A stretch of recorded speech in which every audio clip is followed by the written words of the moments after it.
worry. She's okay. Yeah, no need to worry about. Talk to me. Yeah, that's fine. No, Can you hear her? Okay.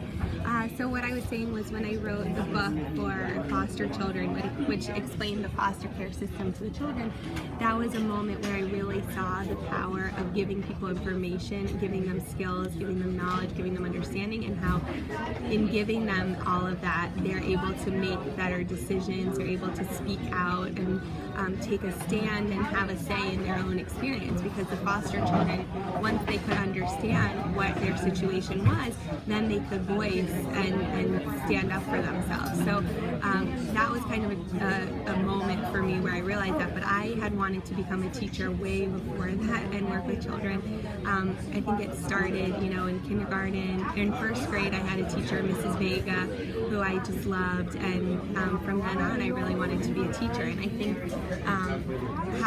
Susan asked how I got involved in foster care. Well, I always wanted to teach. I always wanted to work with young children. And honestly, I don't know where that came from except in my own soul. That is what I was kind of put on this earth to do. And I knew that. I was fortunate enough to. I believe that you have it in you. It's just in my soul, and I was fortunate enough to kind of realize it when I was 7 years old in Mrs. Vega's classroom, and then my mom bought me a chalkboard, and I was always playing school, and so I really, really wanted to work with young children. And the age at which you had to be able to volunteer was 14.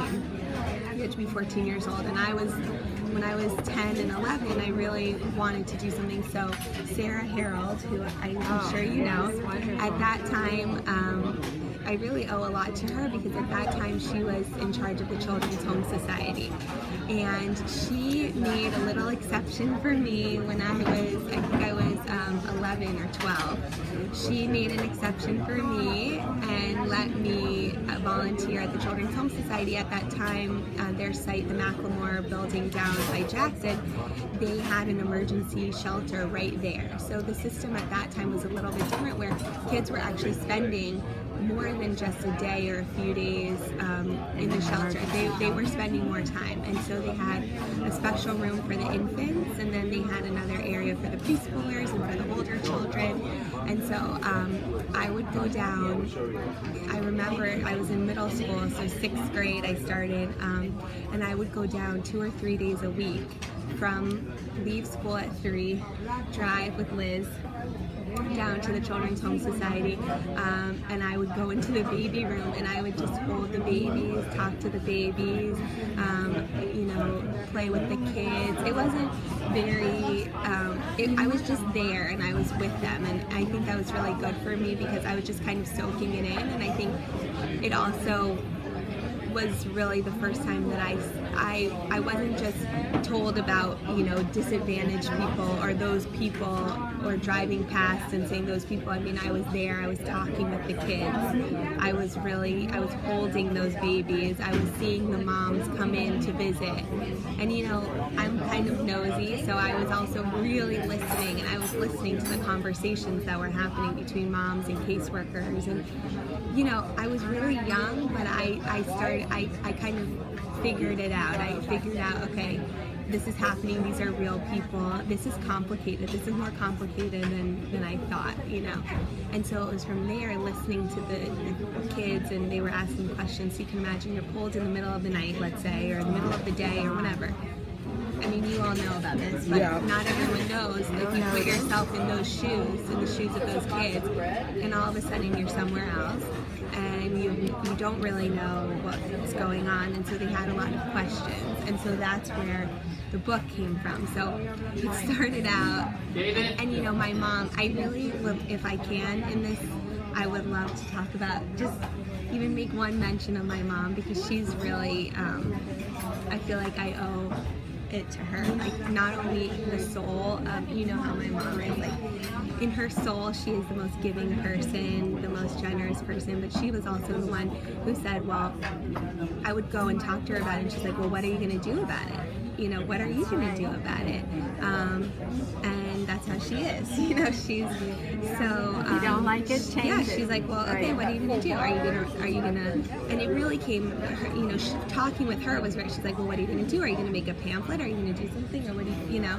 And so from there, I'm like, oh, maybe I can make like a tri-fold piece of paper with some questions, you know.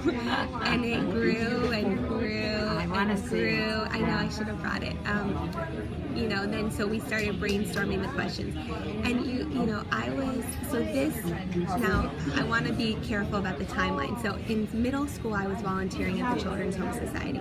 It wasn't until ninth or 10th grade that it was, let me think for 1 second, I believe it was after 9th grade, but I need to go back and check. I went to a writing program. I did the TIP program, and I went to a writing program over the summer, and so then I got really into writing. So all of these things, you know, everything kind of, then I'm like writing, I like writing, what could I write? And then I thought back, hey, you know, let me revisit that I've always been thinking about.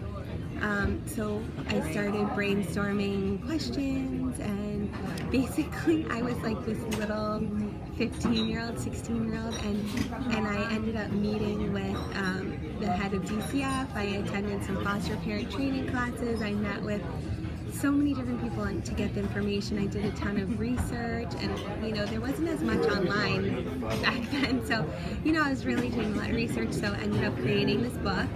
Long story short, then I raised a lot of money to have it printed for free, and then got it printed, and then met with so many different groups, like at the school system, all over, the caseworkers, and got them to see the book, and they adopted it, and they distributed it, and we translated it into Spanish, and it just grew and grew and grew and grew and became a huge thing. So that was the journey with the book, and actually my mom kind of had to, when I went to college, people were still asking for it, so she was shipping it out. But oh, that was the other thing I had to learn.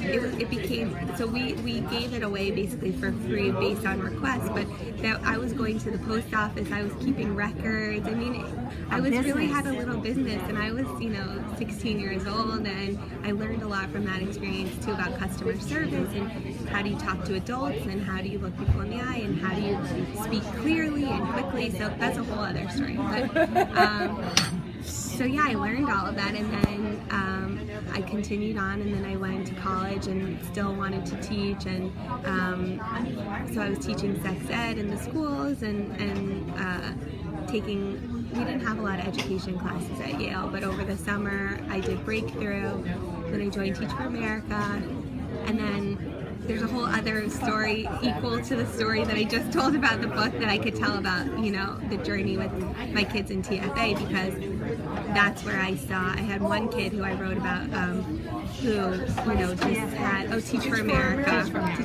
sorry. No, I'm too in the lingo, yeah. I had a lot of kids who had really, well, what I saw was that their lack of social and emotional development, and that was because of a lack of modeling, and, you know, just insecure attachment and all these like deep psychological issues, some of them didn't have deep psychological issues, they just hadn't yet had the modeling of how do you function in a community, and how do you regulate your emotions, and how do you so I saw that was really the limiting factor for them in terms of their learning. So then I figured out some ways to teach them how to handle the world, basically, and started teaching myself about social emotional development, because I was really strong. Like, I can teach anyone to read. You know, you can give me a kid, I can teach them to read, but I couldn't if they were throwing a table at me and biting me and freaking out. So then I got really interested in that, so then I went to grad school in child development and psychology, and I studied, you know, I focused mostly on social and emotional, but then I started to see all these theories about family interventions and stuff like that. So then I went to the Harlem Children's Zone in New York, which is famous for being totally holistic, looking at the child, all the parts of the child, you know, equally, their physical development, their motor development, their psychological development, whatever, and also the importance of the family. So I was a lead teacher there, and I got to do a lot of cool stuff, integrating the family and the kids, and I was really strict academically, and all my kids were, you know, way ahead with academics, but that was the first time that I could really also be so proud that they were also sharing, communicating, like just developing really big hearts. And then I moved back here and joined United Way, and you know, and it keeps going. There's a lot. It's just totally wonderful. So here's a question. Okay, sorry, I'm gonna What do you, to what or to whom do you contribute this ability to stay focused on your goal? To what or to whom? Well, I mean, of course, my mom.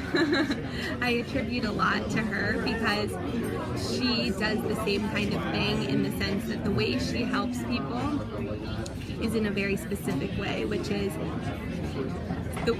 so I have a few answers to this, so I'll tell you my mom answer, and then I have a few others. So first is my mom.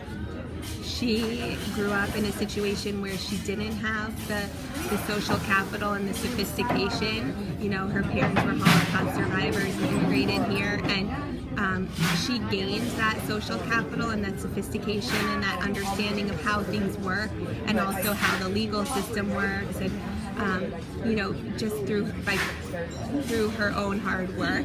And so she has a really, really deep sense of empathy for people who are in situations where they don't have the knowledge, the information, the sophistication, the connections to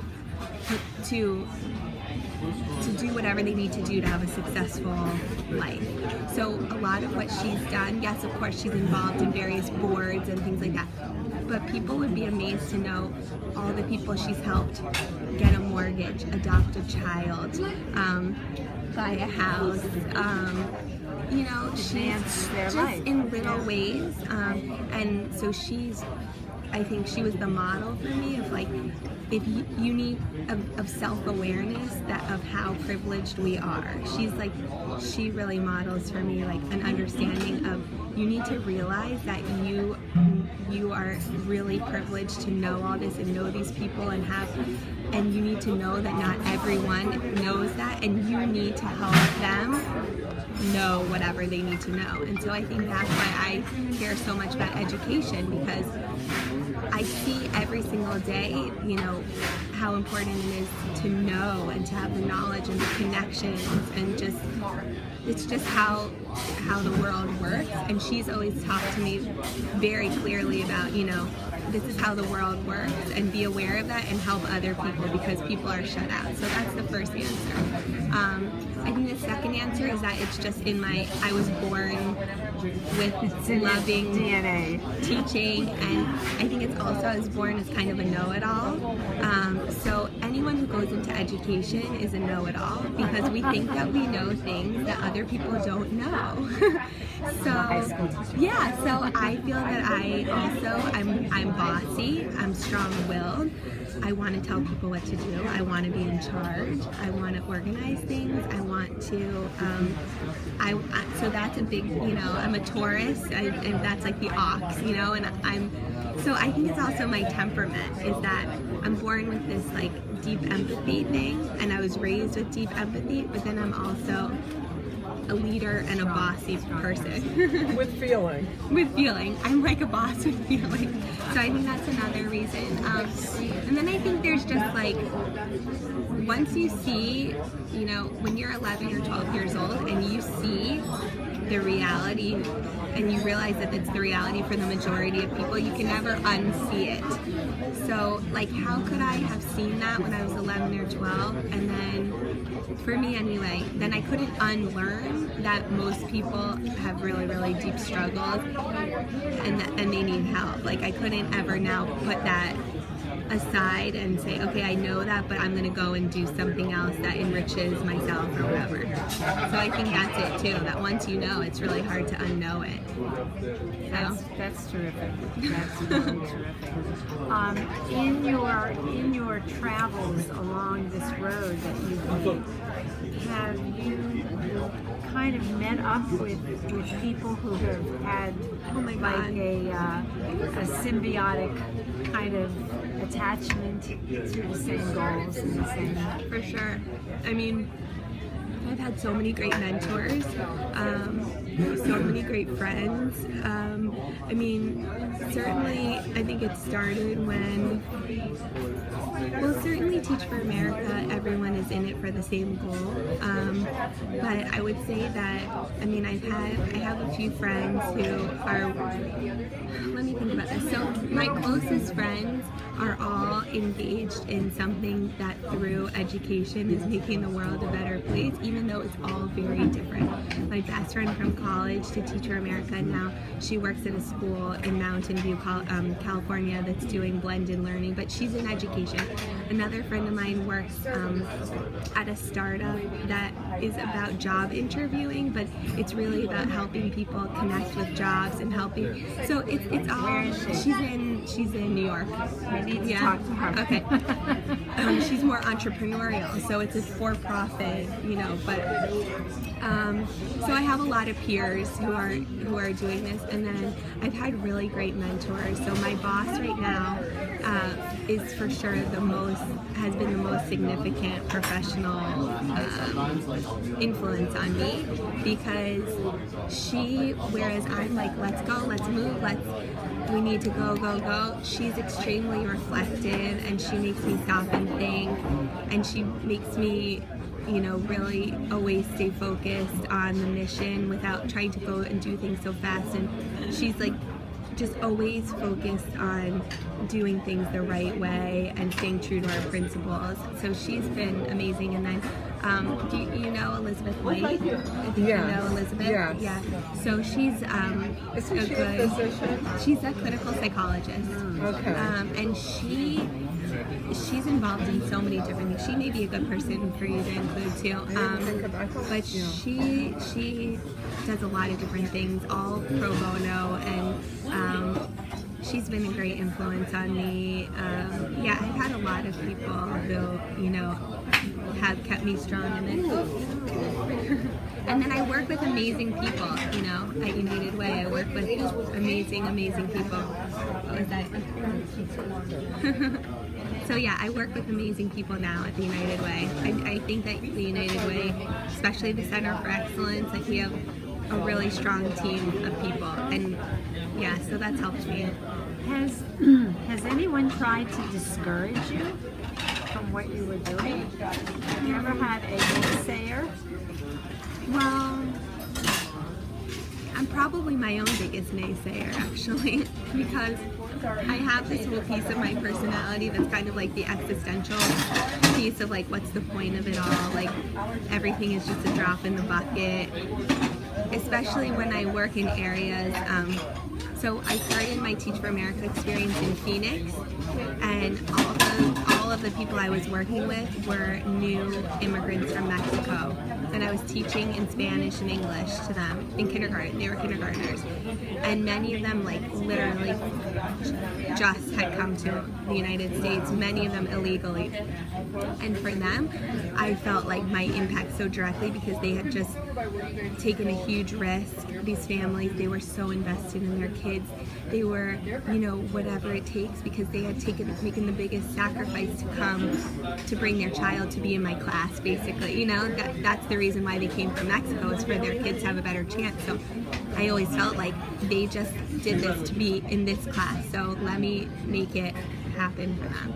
Other places I've worked have a lot of just generational poverty, and I found that to be just very taxing on my own spirit, because it's, you know, you start to feel like, Can't change. what's the point, you know? And so I think I've been my biggest naysayer in saying like, okay, you know, how do you keep going? And for me, it's been keeping it fresh with attacking the problem from different ways and just going deeper and deeper and deeper into it. So I started teaching sex ed, as I said, then I was like, no, moving younger and younger and younger to kind of to a point where now I feel like this is an impact that could be the one, you know, getting them in early childhood. This could be the way that makes the change so that I don't have to feel bad that I'm just a drop in the bucket. So I'm probably my biggest naysayer, but everyone else, you know, has been supportive. There was pressure in college, like senior year, everyone who was applying to the finance jobs and stuff, but the top people were also applying to Teach for America at that time. You know, Teach for America had become very prestigious, so it was not, I didn't have anyone say no. Yeah. Susan, do you have any more questions? Well, I'm just thinking back also, and I remember you, and my experience of Laura is a very, very determined young girl, young woman, and I think that she accurately describes her personality. I know this part because you've shared it with me, and I remember hearing it, and I remember meeting Liz but never having conversation. And Liz came into your home and is still there, and I think was really extremely influential in so many ways, and I wanted you to talk. I should have talked about her, I'm sorry. Yeah, I wanted you to talk a little bit about Liz. Yeah, so I should have talked about her. I just get so, you know, it's so okay. devoted to my mom. So Liz is our housekeeper, basically, my mom, who works in my mom's home. She came to my family when my brother was born, and so that was 1978. So she's been with us almost 40 years. She is an angel on earth. I can say that with no hesitation. So Liz and I kind of went on a foster care journey together. And I think the reason I didn't bring her up is because I need to go back and think about and talk to her about the timeline, because we kind of went on the journey together, and I don't want to say, especially on camera, what caused what, because I don't remember exactly. I know that, well, let me talk about Liz. So Liz is, so my mom went back to work after, she has 3 kids after every kid, and the famous story is that after I was born as a C-section, she had to try a case 4 days later, the judge wouldn't delay, and so, you know, she's kind of like a mythical figure in that sense. So Liz was there, and, you know, my mom always took me to school every morning and was always the Girl Scout leader and at every show and everything, but Liz would pick me up from school every day and then drive me to the Children's Home Society, and then drive me home in time for dinner with my family. So Liz and I think, you know, first of all, we have a connection because since the day I was born, she's been like my second mom. I trust her completely. She helps me now sometimes with my own child, and she's just, you know, she's Liz. But we really, really connected, and I think when I was talking earlier about, like, for just an 11 or 12-year-old kid to really understand the way the world works, well, Liz would drive me everywhere, and that's a lot of time in the car with someone. So we would just talk and talk and talk, and as a child, now that I look back, I realize I was really, like, way serious for my age. I mean, I didn't think, but she was eating steak tartare at like 7. Yeah, I was very, very mature with, like, my thinking and my, you know, and I don't think emotionally I was that mature, but I think having older siblings and my parents always treated us like, you know, just peers. So Liz and I would talk, and she would tell me about her family and her community, and she has a son who's incarcerated, and we would talk about that. And so, I mean, I really knew a lot about things, and also on another side note, if we were home, we would watch General Hospital and Oprah. We would watch General Hospital and Oprah. So, you know, with Liz, I think I was exposed to very mature topics, but I really could handle it. I think that at that age, because I was so impressionable, she was helping me develop my empathy. It's okay, he'll be done soon. You know, she helped me develop my empathy my understanding of the world. So I don't remember the timing, which is why I didn't talk about it earlier, but she would come with me to the Children's Home Society, and then she would usually wait for me in the lobby or in the car, and then we would drive back. And so I think, I don't want to rewrite history, so I need to talk to her, but I think at the same time she had 3 grown sons who were out of the house, and she had the biggest heart. She was always helping everyone in her community, and so then she got interested in foster care. Again, it could have been simultaneous, I don't know. I know her interest didn't cause my interest, but maybe mine caused hers, but I'm not sure because she was working through Charlie and I was at Children's Home Society, so I think it was separate. So anyway, so she ended up having her own remarkable story that's just as worthy of telling. She became a foster parent, and she wasn't just any foster parent. She became a group home mother for teenage girls. So at any given time in her home, and at one time she was not in her own home, she was in another home in Westchester, and like not her own home, and she would go, I don't remember why that was, but she had at any given time like 3 to 5, 14, 15, 16, 17-year-old girls. Wow. And she still, so she had cycling through girls, and she still is in touch with many of them. And then she ended up adopting her daughter, whose name is Kayla. She changed her name when she was adopted.